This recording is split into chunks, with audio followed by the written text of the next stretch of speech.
la littérature algérienne,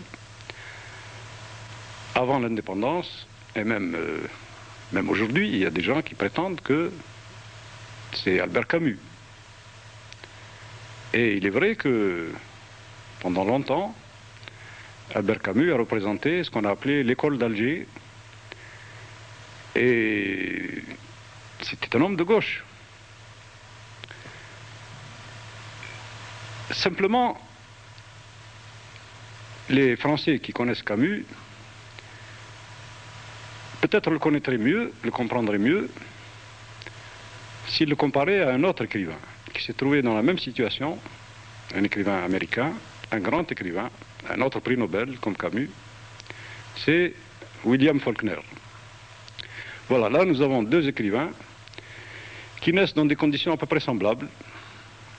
Et on peut dire que Camus était d'origine plus modeste même. Enfin, Faulkner était un fils de colon dans le sud des États-Unis.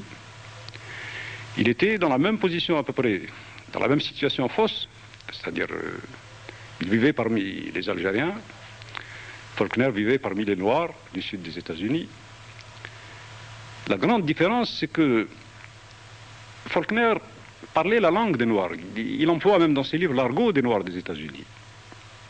Il les connaissait. Il était resté raciste, il avait des relents racistes. Mais dans ses livres, il se débattait avec ces nègres, avec ces noirs. Il essayait de les comprendre, et il les comprenait souvent. Et ça ne l'empêchait pas de les haïr. Par contre, chez Camus, d'un côté, il était pour nous, pas pour l'indépendance, mais enfin, pour les indigènes, pour être moins brutal, moins raciste. Mais c'était au fond une position morale. Seulement morale. Parce que dans l'œuvre de Camus, on peut voir facilement que les plus belles pages de Camus, c'est quoi? C'est Tipaza, c'est la plage, c'est le paysage, l'Algérie est belle, mais il n'y a pas de peuple, on ne voit pas le peuple algérien. Dans les livres de Camus, le peuple algérien est pratiquement inexistant.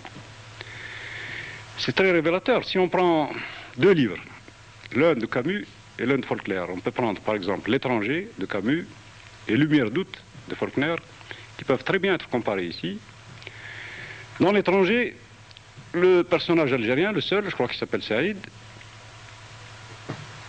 c'est à peine s'il existe. On le voit tout juste, je ne sais même pas s'il dit quelques mots, et hop, il meurt d'un coup de soleil, plus de Saïd, plus d'Algériens, et tout le reste, c'est l'Algérie française, c'est pas l'Algérie. Par contre, dans Lumière d'août, Faulkner trace le portrait d'un nègre assassin qu'il charge avec haine, même en sang, qu'il se bat avec ce nègre dans son livre. Mais ce nègre-là domine le livre. Là, on sent vraiment un travail d'écrivain, un grand écrivain, parce qu'il savait de quoi il parlait. Et le grand malentendu, c'est ça, justement, ici en Algérie. Il était impossible, surtout aux écrivains, il y a peut-être eu des exceptions, mais dans l'ensemble, ça reposait avant tout sur une illusion, un malentendu, une situation fausse, puisque Camus vivait toujours parmi les Européens. Il n'avait aucune ouverture, et je dirais même, on pourrait l'accuser, mais il ne faut pas non plus tomber dans une autre position morale.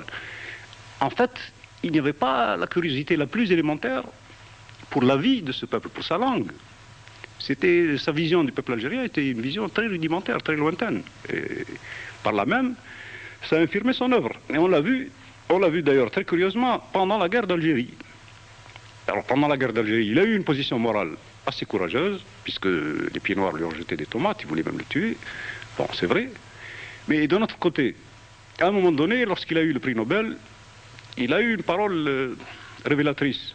Et à un moment donné, juste après la remise du prix, il y a eu une conférence, il y avait des journalistes. On lui a posé la question, parce que sa mère était encore ici. Sa mère était encore en Algérie pendant la guerre.